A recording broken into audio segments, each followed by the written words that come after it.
And we are honored, and I ask you to help welcome Seymour Hersh. Thank you. I wish everybody shared your sentiments. Thank you.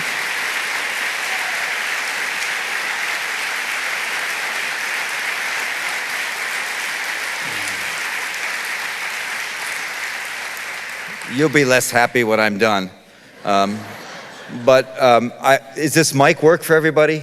I can't hear it from behind, so I don't know. Eqbal, I did know Eqbal, and the other thing, the other side to him that is always amazing was he was full of great humor and great life and great fun.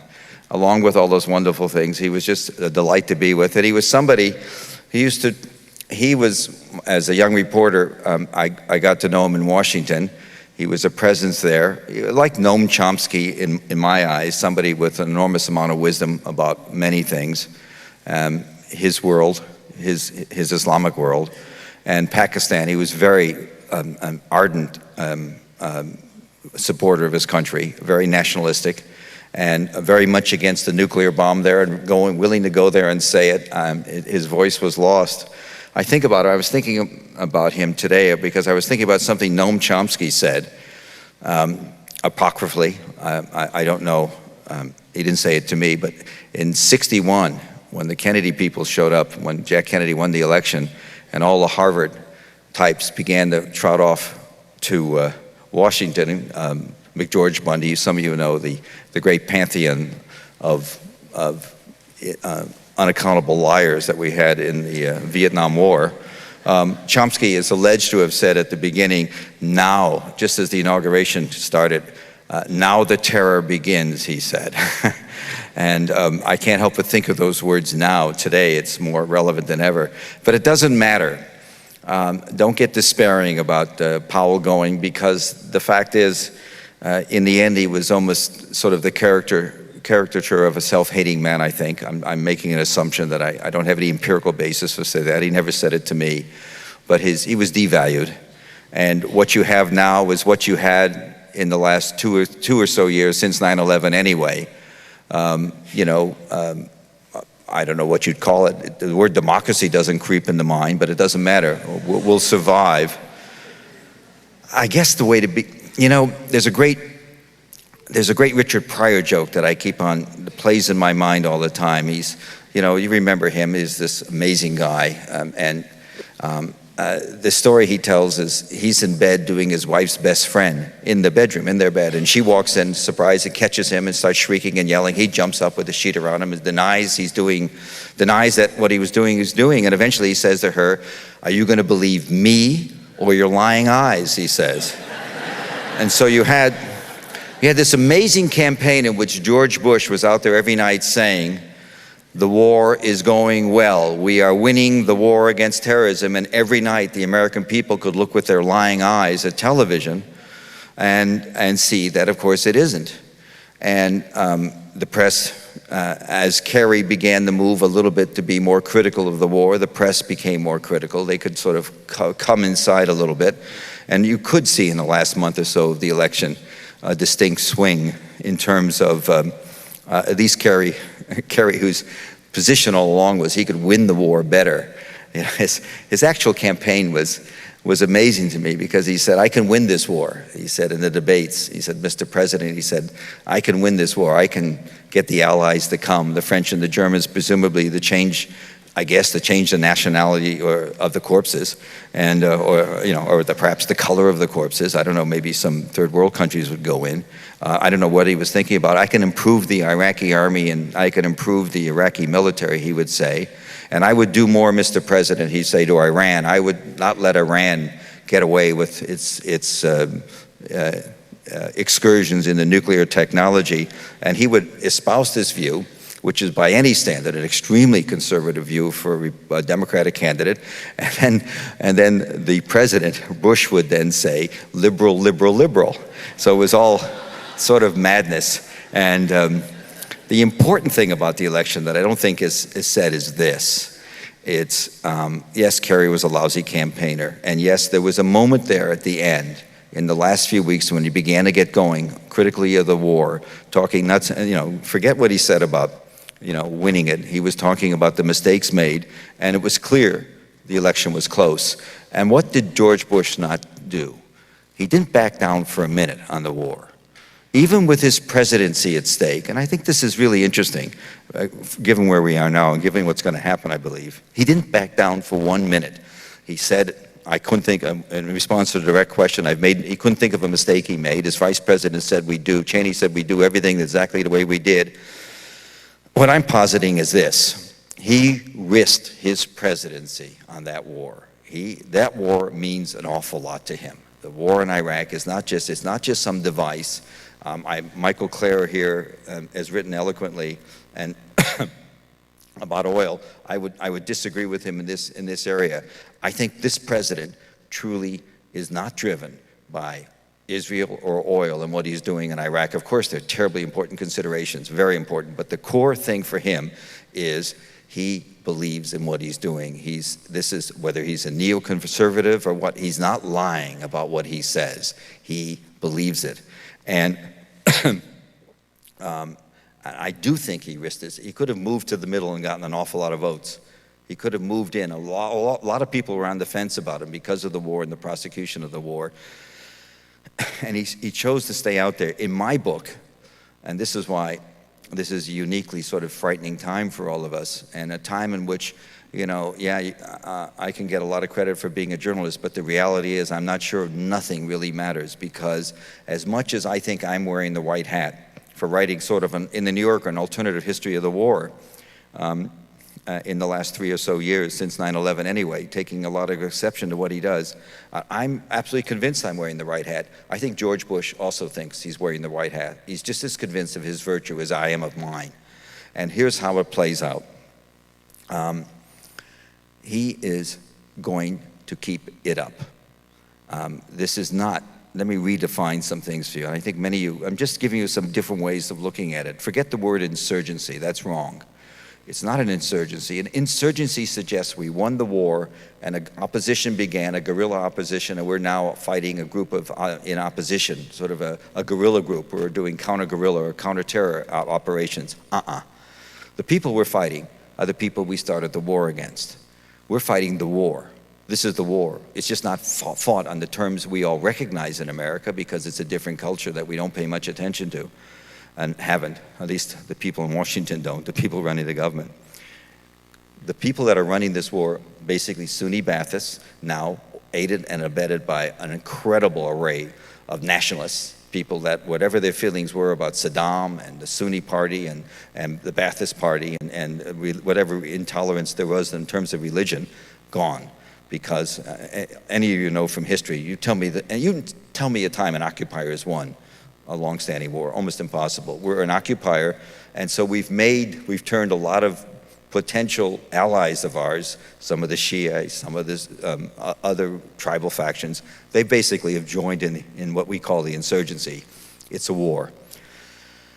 A smart guy I know in the military, and by the way, one of the things that you have to understand, that as Eqbal did, by the way, in his relationships with the leadership of his government all along, that anywhere in our military is full of people that respect the First Amendment and the Constitution as much as anybody here. The CIA and the FBI, there are a lot of people that I know who have an enormous, particularly since they have so much power, an enormous faith and are as troubled as all of you about what to do and how to behave and whether to go public, which they don't do.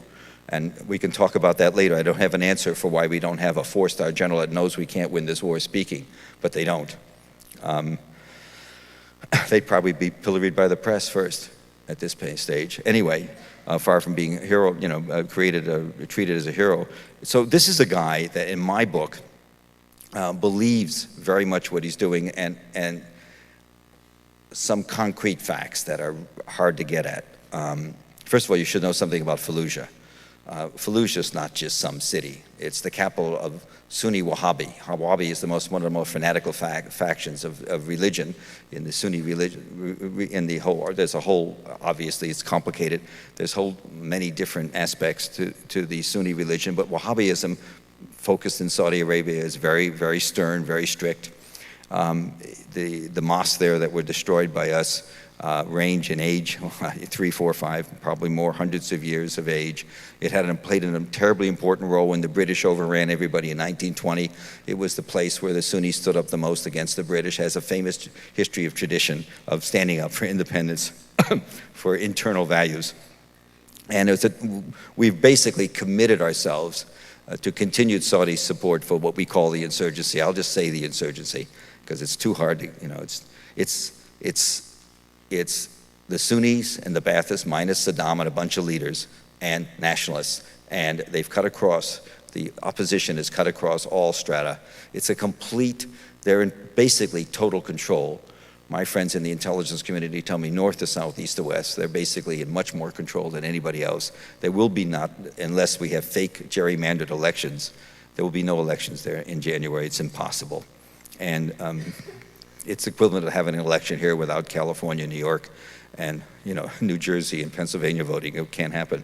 Bush may want to. He's beyond. I don't think so. There is a good side to this, which is, I promise you, I'm not selling uppers on the corner, to make you feel better. But we might as well see the devil. We have it right in front of us. We know exactly what it is. There's no pretense anymore about where he's going. The Gonzalez nomination made it clear. He's going to make a direct attack on the Supreme Court. It's going to be direct and systematic. You're going to see an extremely bad appointee, and they're going to do everything they can to muscle it through, change the filibuster rule. It's going to be a complete hoedown. But at least we're going to have it in front of us. There won't be anything down and dirty. And it's not subtle. To get back to what he's doing, external events do control things. And in this war, one of the things that always amazed me about my brethren is one thing is in front of us, that's clearly in front of us, that's going on since we installed what I call the puppet regime of Iyad Allawi. In June 28th, the prime minister who represents nothing, our man. Since June 28th, in July, August, September, whatever the months are, what's happened? What's gone up exponentially? American bombing. And we have no idea. We know it anecdotally. We're pretty open about it now in the Fallujah operation. You see a guy on a rooftop, you throw six flights come by and bomb him. But before that, it was going up exponentially. We don't know because they don't tell us how many sorties. That is one flight per plane, one mission of one plane. How many sorties, how much tonnage. My friends inside say the curve's like this. He's been bombing to save, he's the old cliche. Some of you may remember the old timers here. I think it was Peter Arnett, the Australian journalist who worked for the AP, who did so much in the Vietnam War, filed a dispatch in the late 60s. He was on a mission where some major was pouring artillery into a village below him, and you could just see women and children running around and not much else going on, chaos down there. And he finally asked the major in charge of the artillery unit, "Why are you doing it?" And he said, "Sir, we have to destroy the village in order to save it." That's where we're at. Fallujah was destroyed in order to save it, and they're going to move on. Of course, it doesn't accomplish anything. And of course, it's just ensures that the war will spread. But that's what he's going to do. I have a friend, an Air Force guy I know, that worked on urban bombing. That was his thing, how to improve urban bombing. And when I called him over the weekend at home, I'm one of those people that 9 to 5 aren't my hours during the week. I don't do much then because I can get people in trouble with a phone call. But on weekends I can call him, and at night. And he picked up the phone. He has that caller ID, and he answered the phone. It's the colonel. And he answered the phone and he said, "Welcome to Stalingrad," he said. The point being that we bombed everything despite all the plans. If you read the stories in the New York Times 10, 11 days ago at the beginning of the war, the Times quoted somebody, one of the American officials, as saying, "We'll be judged in the operation in Fallujah by how carefully we bomb and how carefully we use force and how much little damage we do." I mean, forget it. And so we don't have any embedded reporters at Doha Air Base, where I think they're flying out of, or at the aircraft carriers where they're operating out of. We don't have them. I know the Air Force is running the war. I know the Navy thinks, the hell with it, we'll do what they tell us to do, we're out of this. I know that the Marines always fight internally, brutally. They're the best infighters against the policy they think is stupid, which they think is stupid. But when time goes, they'll go in there and kill and be killed. I think, 400 casualties, 38 dead, and the rest seriously wounded, medevaced out. But they fought on the inside. The Army's position is every general looks at the other general and says, who's going to tell the powers that be that they have no clothes? The emperor has no clothes. Nobody's going to do it. Nobody's going to tell him that you can't win this. So he's going to go on. He's not going to read it in the paper because he doesn't read the papers. And so what's he going to do? He's going to continue bombing. And since he's a believer, and the way it shakes out for George Bush is, I got a sense of this very early. After 9/11, if you remember the famous speech, you're with us or against us, he said. And then in early 2002, I'm boy reporter running around, and don't forget I've been around for 30 some odd years. You heard about My Lai. I've been covering the military and the intelligence community, and like a lot of people in him, and find the good ones and appreciate the good ones. And so I know by early 2002, here's the situation. The public thinks we've won a war in Afghanistan. We've done a lot of bombing in Afghanistan, and guess what? There were some elements in the intelligence community that did not like what we did in Afghanistan, simply because we decided that the Taliban were one unified group, and they're not. More than 75% of the Taliban leadership did not like Osama bin Laden and wanted him out. And we could have worked internally on that, but that wasn't the way. We decided to treat him as one collective entity and bomb them all. So by early 2002, we in the American public think the war is going well. Our Rangers are there. You're getting all these gung-ho pictures of, guys on horseback, special forces, and, certainly the area around Kabul collapsed, and the enemy seemed to melt away. Never mind that there's a history in Afghanistan of the enemy melting away during when the British a couple of times in the 19th century invaded, 20th century invaded, and discovered that they would win and then start getting henpicked, nibbled to death over the next few years and eventually lose. But the same pattern. They gave up the ground and retreated into the foothills, or what you will, to fight again. In any case, in early 2002, guys on the inside knew this. The war was far from over. The Taliban had survived. Al-Qaeda had survived. And we did have people, Osama bin Laden, no question, people who wanted to put crazy men in airplanes to fly into buildings and kill civilians. And those are people you really do want to eliminate in some way, presumably, obviously, in a way that doesn't diminish us, which is what the whole prison thing is about. The whole mistreatment of prisoners was another example of, it's a separate issue, but essentially we dehumanized everybody right away in both Afghanistan and Iraq, and this government let it happen. That's the point of the book I was writing, that from the very beginning, from the very top, there's culpability in terms of mistreating prisoners, and that's what, some of this may come out in a Gonzalez hearing if the Republicans let any Democrats ask questions. Probably a fair question, they might not. I'm always agog at the willingness of Democratic senators to give up their rights.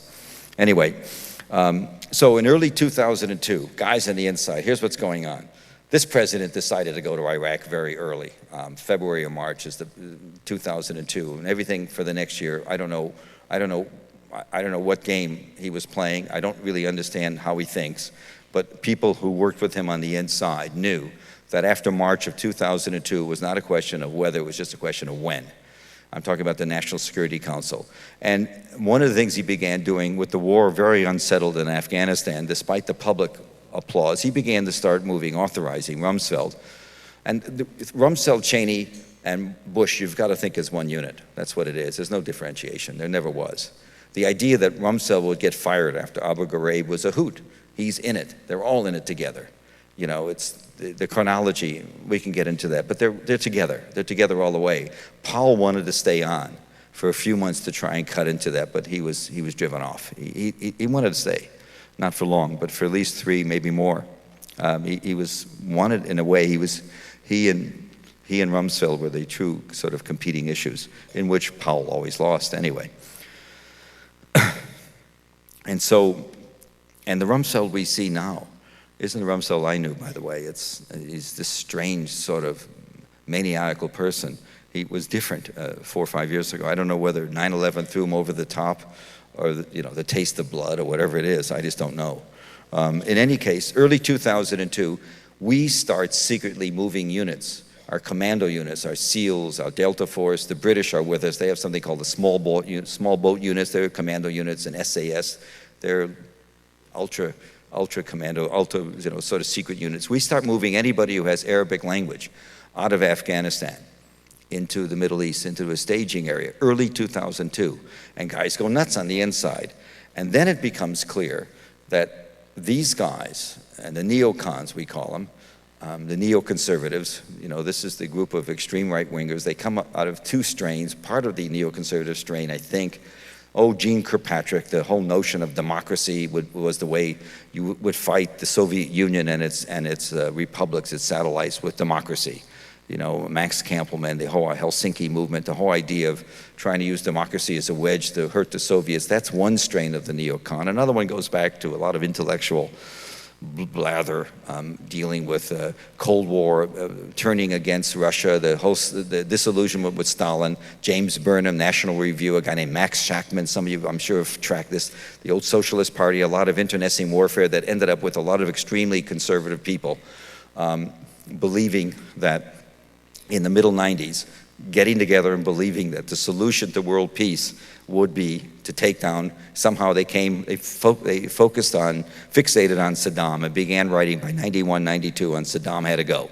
This is the key. And somehow what had happened earlier with George, the first President Bush, had been a terrible mistake. And anyway, this strain was out there, and this was always La La Land, kooky land. Wolfowitz, Doug Feith, a guy named Abe Schultzky was an academic who went into the Pentagon. I. Lewis Libby, we call him Scooter Libby. Steve Hadley, the new National Security Advisor, who was talking in the year 2000 about going after Saddam. I mean, before he got into the White House, he was then in private practice. Not Rumsfeld, not Cheney, not the president as far as we knew. They were in Condoleezza Rice, who's a dimwit, who's light, just, very short when it comes to IQ. Perfectly nice lady, I'm sure, I guess, but very ineffective and just not as smart and as competent as everybody thinks. Maybe she is bright in a way, but she certainly was a lousy national security advisor. She was a complete internal reflection of Bush. And so was Hadley. Hadley's the exact equivalent. So, there's nothing complicated about it.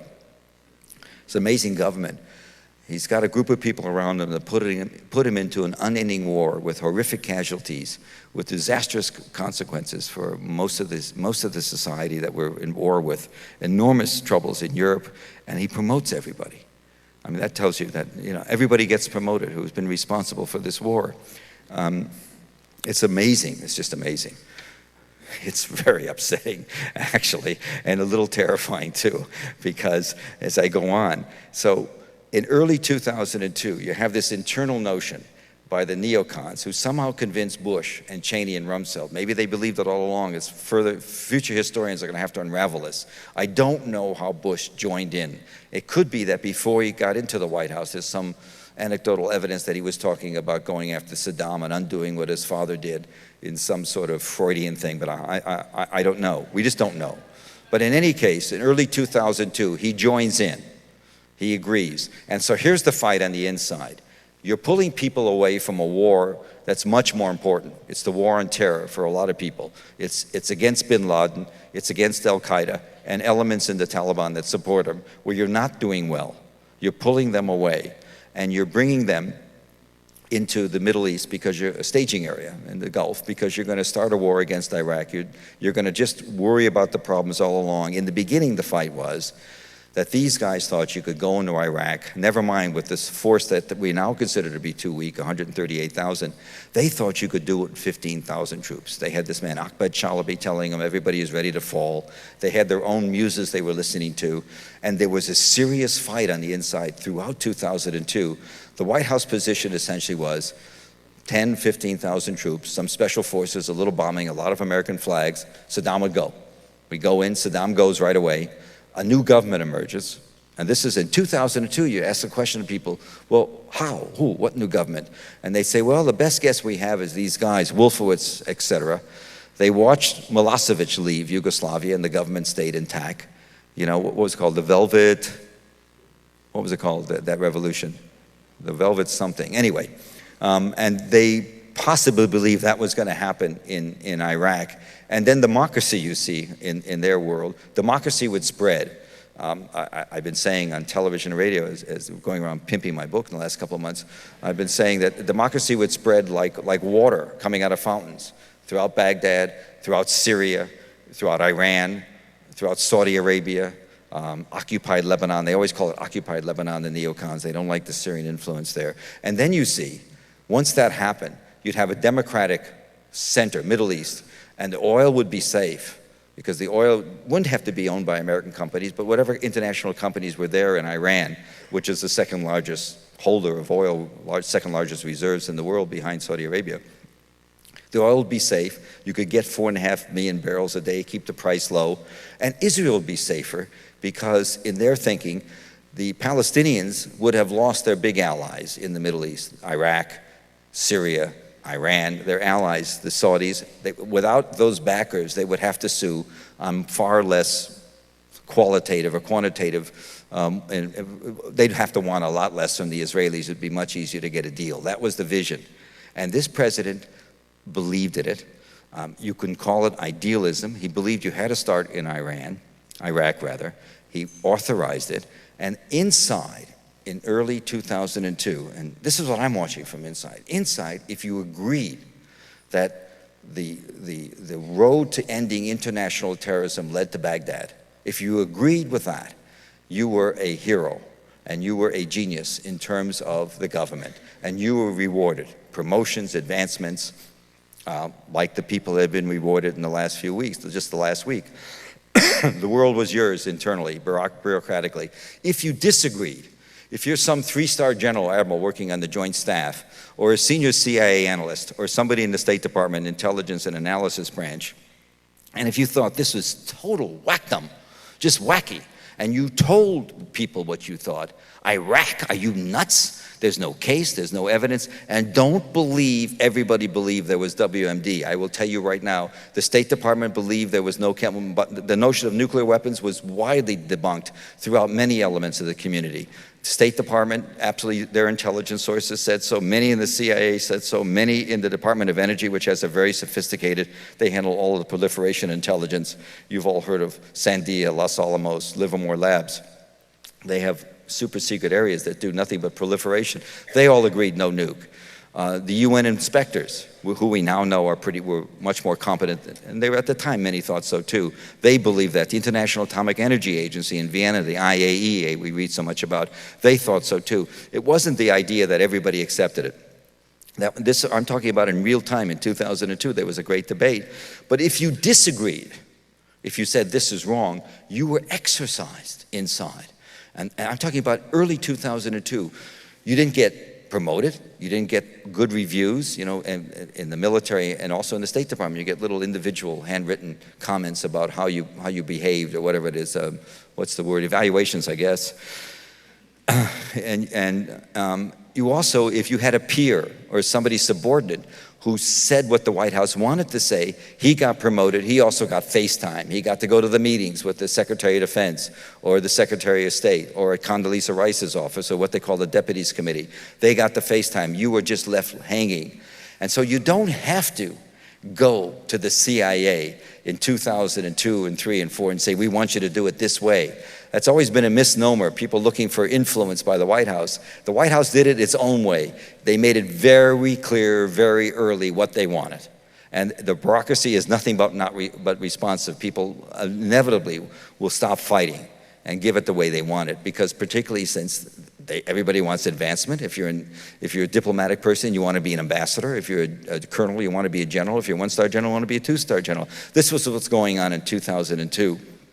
And to see this happen, and so this is what we all missed. Talk about bad journalism. We all missed it. I mean, you know, I got some of it in the New Yorker, but not enough of it. It didn't make any difference anyway. So the pattern was set very early. So what do you think of, so you have to understand about George Bush at this point. He is an idealist.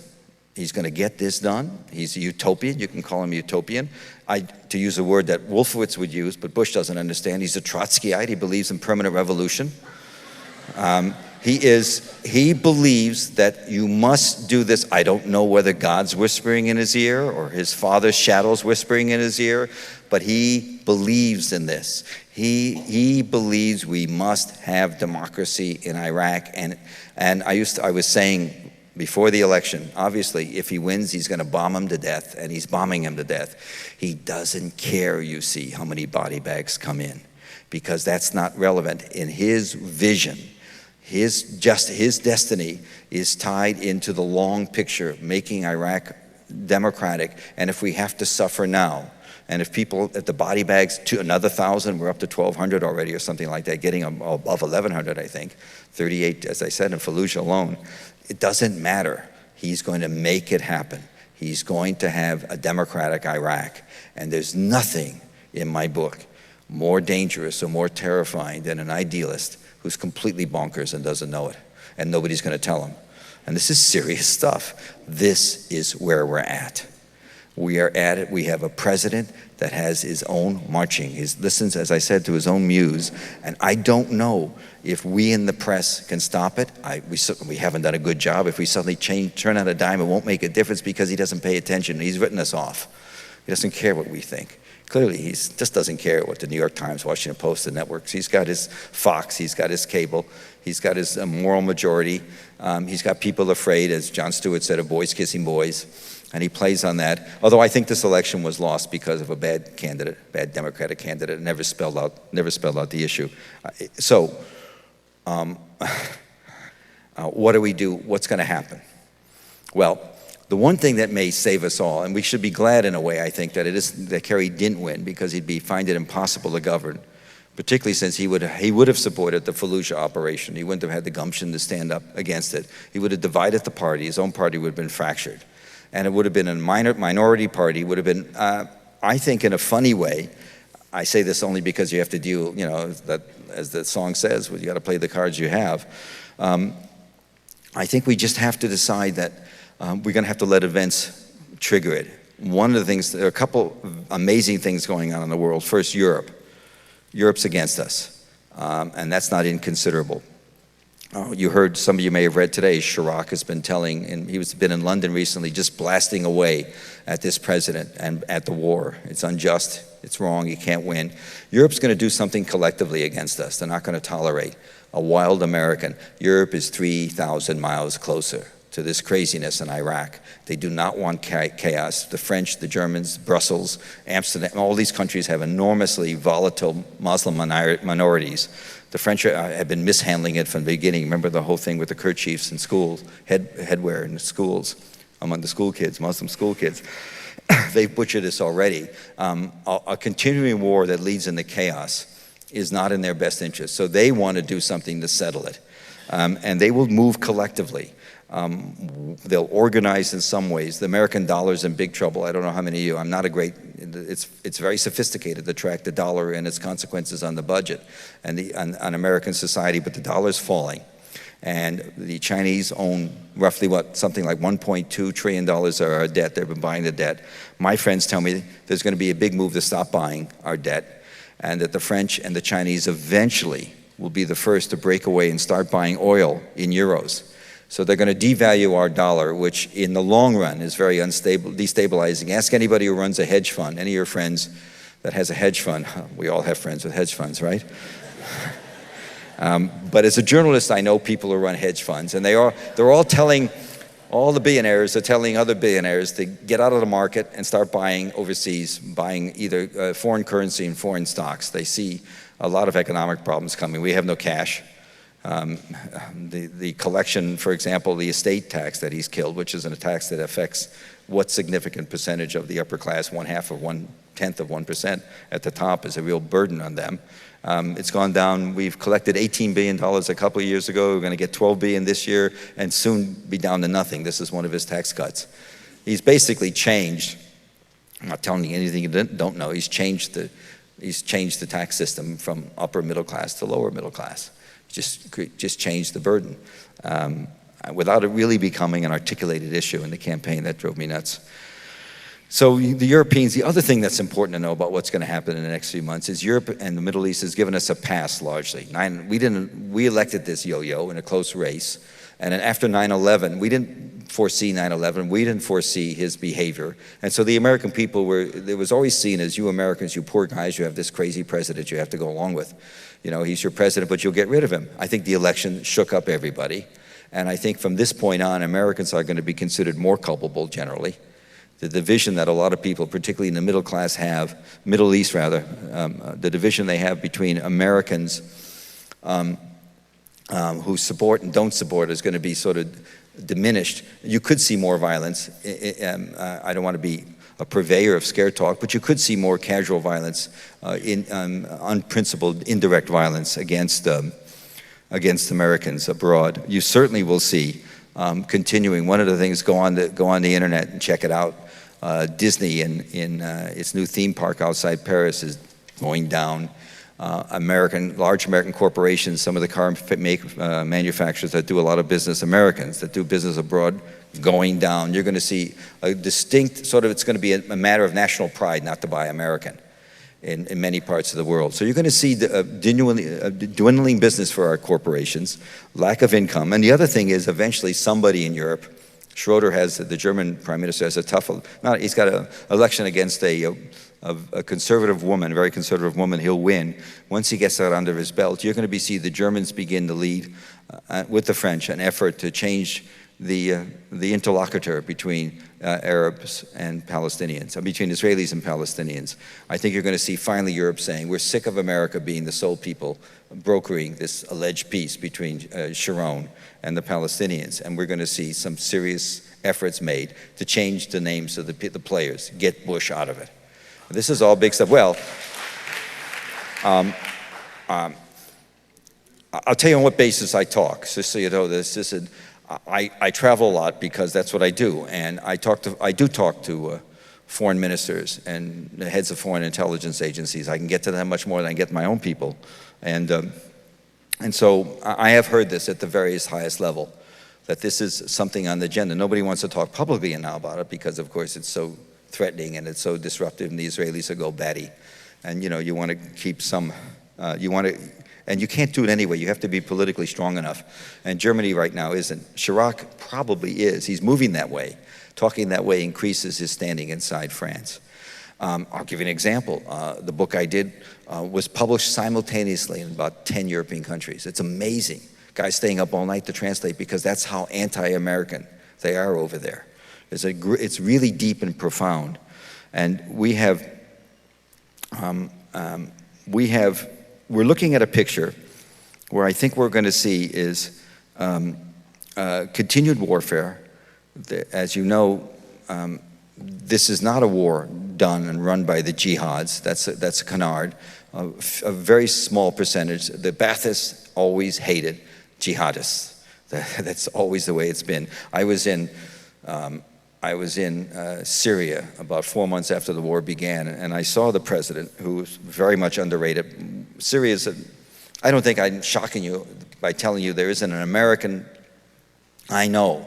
There is an American hawk I know that hasn't told me, and this is all inferential. I mean, he's told me, but it doesn't mean this is the policy, that if the war had gone the way we wanted to in Iraq, if we'd gone in and it worked as well as we wanted to, we would have turned left and right to Iran and Syria. And right now, I can tell you right now, Syria and Iran are both in the guns. You see all these little stories about how this war is continuing because Syria supports it. You see that theme. The neocons never gave up on Syria. The Alawites, this sort of religious group that controls Syria, is about 11%. There's a large Sunni majority. The neocons think they can go into Syria,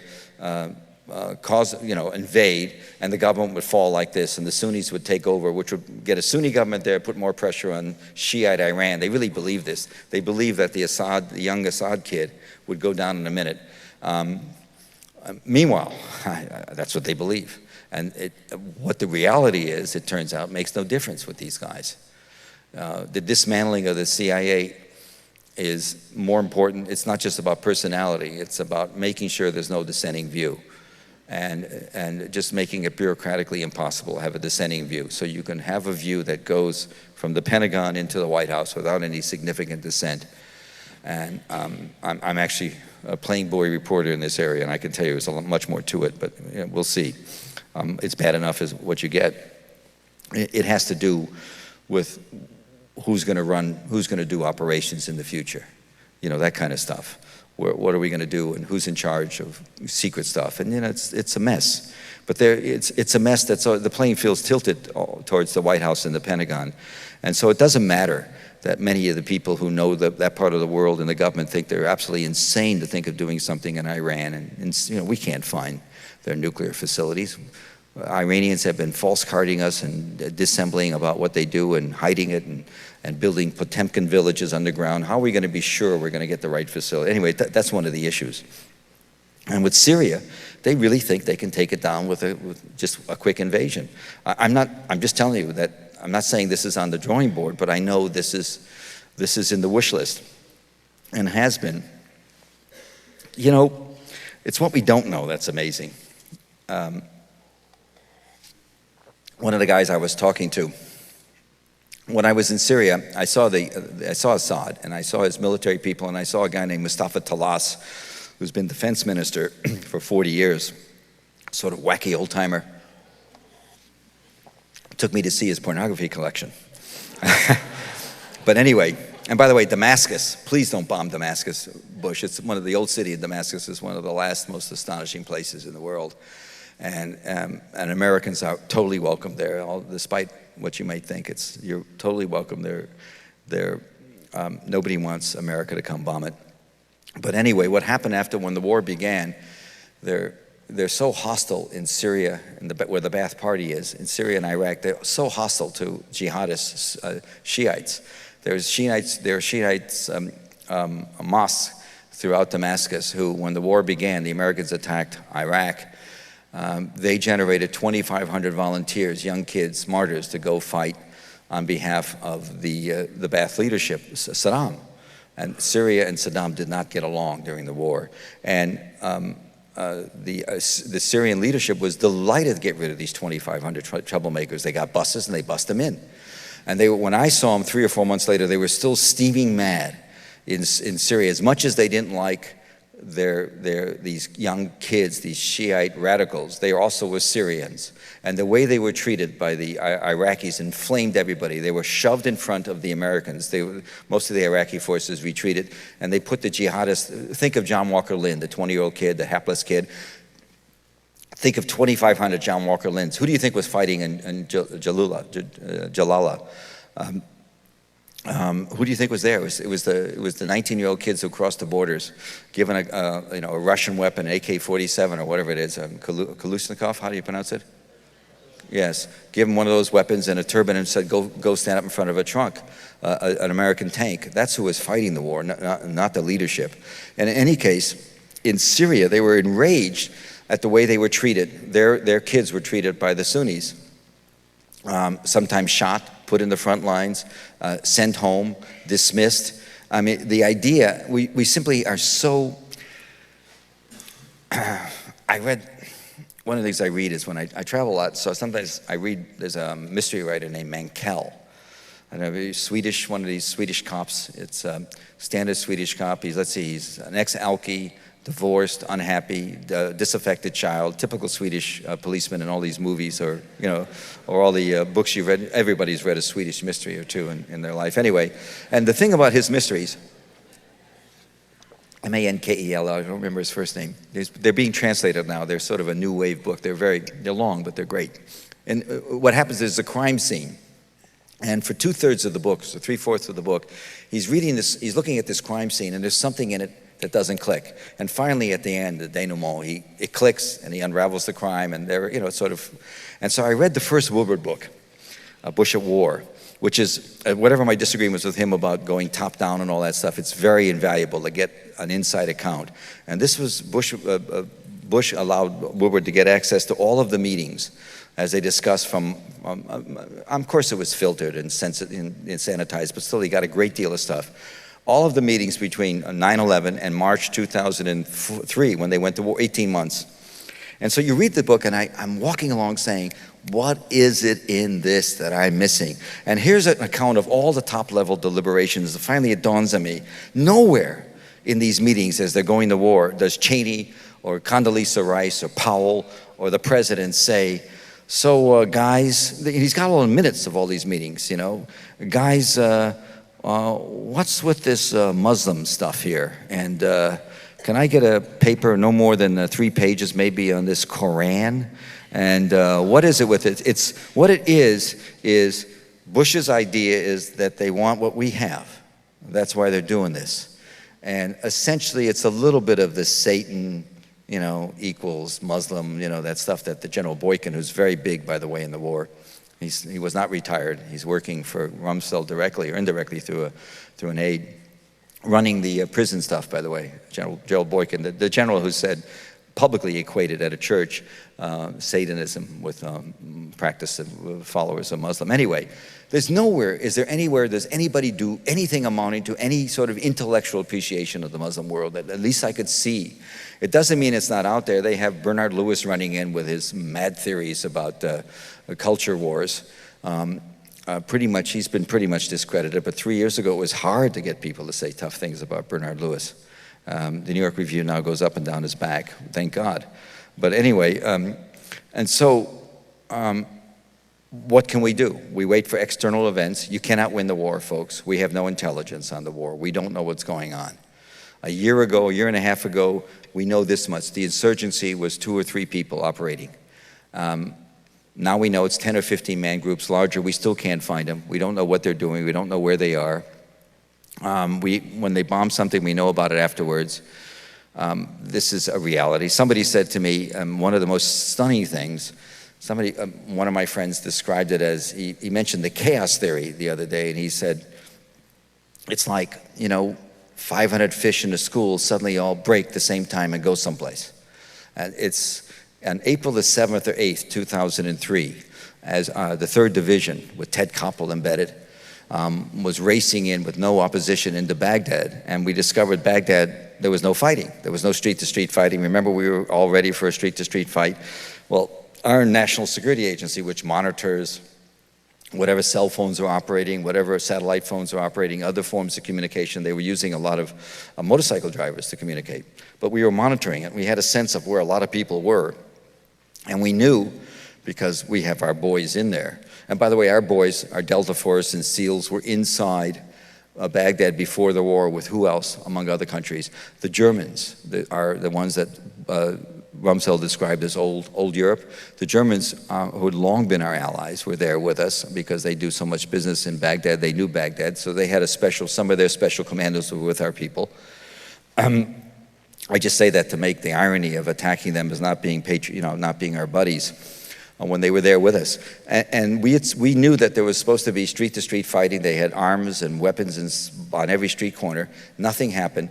And that night, the night of the 6th, the 7th, or 7th and 8th, anywhere between 6,000 and 14,000 people disappeared. Saddam's Special Republican Guard, his SSO, another elite unit that guards him, the top layer of bureaucracy throughout Baghdad, all the senior civil officials who ran the water system, the hospital system, the mail system, disappeared, all gone to ground.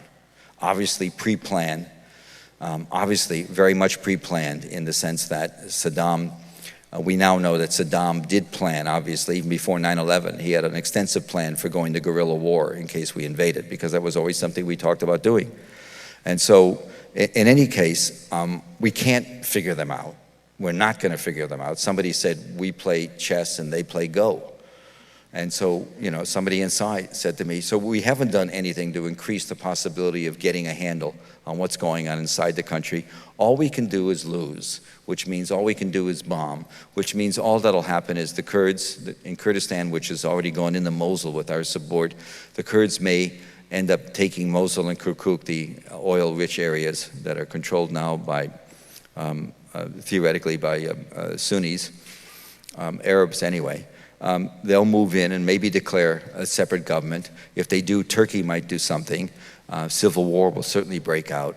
And this is all what people want to avoid, but it's the White House and its actions are doing everything they can to keep it going. So we could see civil war, utter chaos. Europe would have to move directly Would we do something in Syria? We might. Would we do something in Iran? We might. There's nothing to stop them. They'll do it if they think they can, if they want to. It's not if they think they can. Of course they think they can. And I know I'm painting a very gloomy picture. I'm saying there's no breaks. The only breaks would be reality. And since that's not a big feature for these guys, I don't quite know where we go. And I guess what I'm going to say on this wonderfully cheerful note is that we ought to have a lot of questions. I ain't going no place. I'll tell you one terrible irony for me that really scared me. We do get access. We had embedded reporters with the Marines in Fallujah, and there was a photograph in the New York Times of an Iraqi unit. You know, we're pushing the idea that the Iraqis have some self-sufficiency, and there was a photograph of an Iraqi unit waving guns and with us, and the unit was the 36th Battalion. It's a Kurdish unit. And I can tell you that throughout the rest of Iraq, Kurds are considered aliens. This is the Kurdish militia controlled by Barzai and the other, his colleague over there up north. And so even what we see isn't what it is. And so I don't know. We'll continue to chug along in the tradition of Eqbal, who always saw the good side of it. There is 3,000 miles of water between us and that mess. That is the good side. We can talk about terrorism. We can talk about Abu Ghraib and how it happened and the prison stuff. And I ought to say, I'll be glad to sign books for anybody over there if you care afterwards. About the prison stuff, I haven't said anything except to say that do not kid yourself. My My sort of a bookend of my life. When I was a kid, I did My and then to come to Abu Ghraib. My was bad and obvious and clear. Abu Ghraib, but the Vietnam War, as disastrous as it was, 58,000 Americans, and what we usually say is 2 to 3 million Vietnamese. Folks, I will tell you there's a difference between 2 million and 3 million, but that gets into some issues of racism. I used to always say, to myself mostly, that the best thing about Bill Clinton was, as I thought as a president, that he was the first American president since World War II to bomb white people, you know, in Kosovo. So, you know, we're not going to get into a question of racism, whether we're a racist society or whether maybe we can go to war with Iraq and ragheads and shoot as the Marine did the other day because we devalue it. But that's always a part of war, and it's always a part of any culture, unfortunately. In this case, Vietnam, disastrous as it was always tactical in its consequences. In other words, 5 years after the war ends, after we're driven off, the Vietnamese we're playing Monopoly with the Vietnamese, building hotels and doing trading, and they have the amazing capacity. Anybody ever read Embracing Defeat? This wonderful book written by a professor at Harvard about how the Japanese embraced defeat after insisting they would fight to the last man, turned around. Maybe that's something in the culture of the Far East, but the Vietnamese were very quick to embrace victory, which is also very tricky in terms of us. And so they came to terms with us. In Vietnam, in Iraq, what we're fighting, and Abu Ghraib is very important in this, this is a strategic war. This is a war that goes to the core of our existence, unlike Vietnam. Despite the numbers, the great disparity in number of troops and the number of casualties, we are confronted with a strategic problem because the Arab world, Abu Ghraib sort of absolutely did it for them. And having them photographed, simulate homosexual activities with a woman going thumbs up and thumbs down in that society, I mean, for them, this is an act of a total perversion. And such contempt, much better off we cut off their hands, really.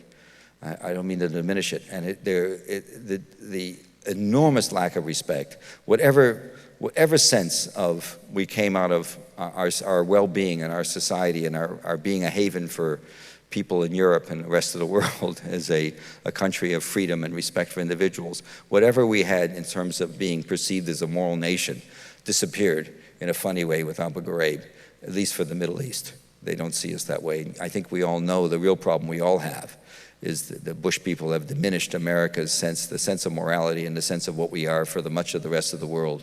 We are disliked acutely for what we do, and appropriately so, I think. I think it's appropriate for the world to respond that way. And maybe maybe the market will crash and the war will be unending and Europe will go batty and the market, our products will get so bad that maybe a lot of people will come to their senses, and maybe in the long run it's one way to defeat this mad sort of neoconservative stuff that's ravishing our country right now. It's making people vote against their own economic interests. And maybe there'll be some Democrat will step forward to do the right thing. And maybe the Easter Bunny will turn out to be real too. So, all those things are there. In any case, I want to do questions. I'll just say one more thing about Abu Ghraib that you have to know about the social cost of all of this in a funny way we always talk all night about macro. We speak in macro issues. When I was doing My Lai, one of the things that got to me was there was it's an incident where American troops just killed, we now know 547 is the best number, just murdered a bunch of civilians.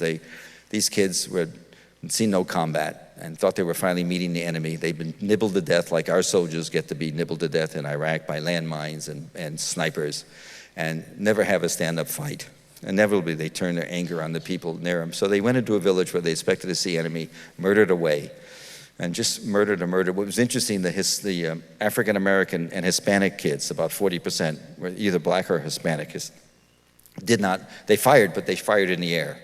It was the white rural farm kids that did most of the shooting into the ditch on orders from their officers. And one of them, a guy named Paul Meadlow, had his foot blown off the next day. He'd done a lot of shooting, and he was being medevaced. He was screaming, "God's punish me," and he was yelling at Lieutenant William Calley, the lieutenant who became the fall guy, like these kids from West Virginia in Abu Ghraib. They became the fall guy as the focal point for all the anger of America towards this terrible incident. So I'm boy reporter running around finding this story in '69, and I hear about Medina. After I did my stories, I just running around. I hear about Meadlow rather, and he lives outside of a place called New Goshen, Indiana, which is outside of a place called Terre Haute, which is outside of a place called Indianapolis, which is all part of what we in the East Coast call flyover. We fly over to the West Coast. Anyway, so I get to Indianapolis, I get a car, and I called his mom. He lived on a small farm in New Goshen, Meadlow. He'd been home for about a year, 9 months when I got to him. He had some time, he had to get his leg treated for about 6 months in a military hospital. And she said, "I don't know what will happen, but come on out." And I get out there, and some of you might remember Norman Rockwell, those Saturday Evening Post photographs. It's a chicken farm, and it's desperately poor. She's living by herself. She must be 50, but she looks 70, small, grainy skin, wearing sort of like a sack, chickens all over the place, smelly, noisy chickens. And she said to me, and I said, I pulled up in this rented car, and she knew who I was. I introduced myself. I said, "I'm here to see your son." And she said, "He's in there." And then she said, and I kid you not, she said, "I gave them a good boy. I gave them a good boy, and they sent me back a murderer." Okay? How can you, at that point, your knees disappear.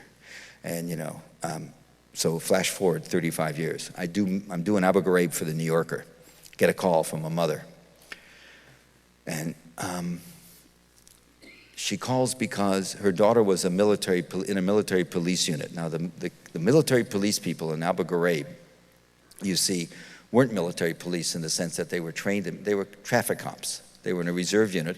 They were based in West Virginia, on the border, Wheeling, West Virginia, the border between Virginia and West Virginia. We're talking about a very these are people who went into reserves to get money maybe for more beer or to go to beauty school. This was one of the people, one of the 7 charged was a night manager of a pizza parlor. This was a very unsophisticated rural group of reservists who ended up in the war, ended up in a very sophisticated prison with a sophisticated culture. And if you think those kids understood about the Koran and shaming people by undressing them and photographing them, well, you take it from me, they didn't.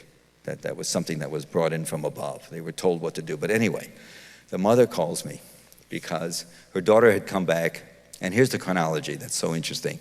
And this is why to Gonzalez to endorse him as Attorney General without at least a bitter argument would be I think, sort of against a lot of things we in America stand for, really. Because the pattern is this. In last August, in 2003, the UN got blown up. And we, in Washington, Karl Rove and others, it was a year before an election, they realized there was something going on, that this wasn't just nickel-dime opposition, this was serious stuff. And they had no intelligence about it. The Jordanian embassy where we run all of our spook operations out of was attacked. Oil was attacked, water was attacked, more electrical stuff was attacked, all in August. So they decided they have to put the screws on the prisoners, get more intelligence. So the kids began undressing Arab men and doing what they did is equivalent to torture. They began doing this in September, October, November, December, unabated. This was the night crew in the prison. They were the night guys. Their job was to keep people up and keep them going. For the day crew, which was going to do the interrogation, their job was to keep these guys exhausted. So they, as somebody said, got creative, with the feathers and the stuff, whatever, and the photographs, which were part of the game. And this goes on unabated until January 2004, when one of the kids in the unit does that amazing thing. Some of you remember that great study, was it at Yale, where they had students come in and apply torture to electrical prods to people, and they kept on, you tell the student in some sort of simulated test, put more juice on it, and almost without exception, 99% of people kept on juicing it up so that people were more and more shocked. Very few stood up and said, this is crazy. This kid said, this is crazy. He went to the internal police with the CD-ROM photographs, the famous photographs. And so in January 2002, this year, the Army begins an investigation. By middle of the month, Rumsfeld's told, because it's serious, he tells the president, this is all stuff he said in testimony, he tells the president. So by January 20th, this year, everybody knows there's a big problem. What happens? CBS gets the photographs, chickens out, so I get into the story. I and CBS go public with it. I have the Daguba report. This is in early May. Between January and early May, what did my government do when they learned there was a serious problem of this kind of unbelievable abuse that was per se devastating to everything we thought we were trying to do in terms of building democracy? Nothing. Nada. Except prosecute the 7 bad seeds, or begin the prosecution of the 7 bad seeds. That's all they did. After it gets public, oh my God, there's gambling on the premises, they assign the generals, they're going to start re-educating, we're going to improve conditions. But before it became public, they did nothing. Do you need to know anything more about who's responsible for what? Of course, Rumsfeld didn't know what was going on in Abu Ghraib, but did they understand what was going on without? Yes. And let me tell you, when we're all done with the prison story, it's going to make Guantanamo, it's going to make Andersonville, the southern prison in the south that the North ran, and also the prison in Elmira in New York, which was a hellhole too, about very little was written. It's going to make it look like amateur land. It's going to, what we've done to those people in those prisons. In any case, March of this year, as this woman tells me, she calls me up and she says, she finds me and I call her back and she says, my daughter was in that MP unit. And what happened is she came back in March and she was strange. She'd been over there 9 months. And she came back and she was just newly married before she left. She was a reservist. And she said she left her husband and she left the family and she moved in by herself. She said, I would call it clinical depression, but this is a woman who doesn't really understand or think that way. I mean, this is a working class family whose kid, a very religious Catholic family, and she couldn't understand what was going on with her daughter. Her daughter was just going off the screen. And then she said to me, and then she began to, on every weekend, she began to start getting big black tattoos all over her body. Began to tattoo her body. She said, black, all over every part of her body, legs, arms, torso. And I didn't understand it. So when your stories about Abu Ghraib came out, I went to her, knocked on her door, and she wasn't speaking to me. I said, were you in Abu Ghraib? And she slammed the door. And she said I then went back, and I'd given her a laptop to go to Iraq with when her reserve unit was called up, because it had a DVD you could watch movies with it, which is new generational thing. And she said she had left it when she came home because it was mine. And she said, so I thought I'd just go to it and just start using it again and clean out the files. We're not talking about this is a lady who's not aware of the unconscious. And she didn't know that she was looking for what she found. And she said, I started going through the files, and there was a file marked Iraq. And out came 1,000 pictures. You saw one of them, this picture of the man, the prison with 2 dogs, snarling Alsatian shepherds about 2 feet on each side of him. The New Yorker published, I'm sure many of you remembered, you've seen the photograph, sort of iconic picture. It was, the equivalent of getting a murder when you send off a good boy. And, it's something no mother should see and no child should see or participate in. And what happened, of course, is the dogs did attack the man. And a lot of blood. At the New Yorker, we publish, I think, very sanely, how much it's not about. The concern was only about Arab mentality. One picture is enough, that's enough.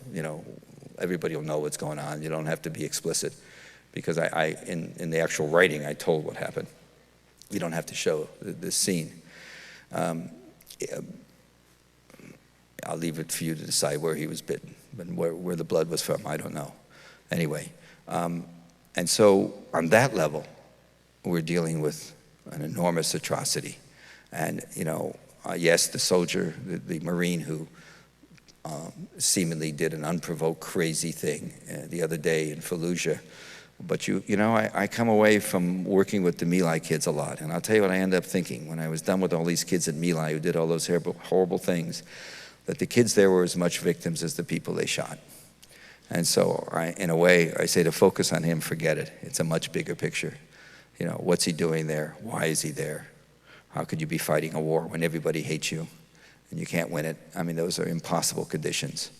And so I don't want to mitigate it, but we just have to understand that we have really put ourselves in an amazing hole here without any immediate, obvious ways of getting out of it. I cannot help you out of it. My colleagues in the press corps cannot help you out of it. There's going to be no magic story that's going to turn it. It's going to turn on external events and the ability of our one-time allies in the world to maybe create changes. I don't think it can come from inside, because these are people that are incapable of changing course. They are going to stay the course. They are completely committed, and as many body bags as it takes, this guy is going to let them come. And that's pretty scary. Let's do some questions. We don't need applause. Wow.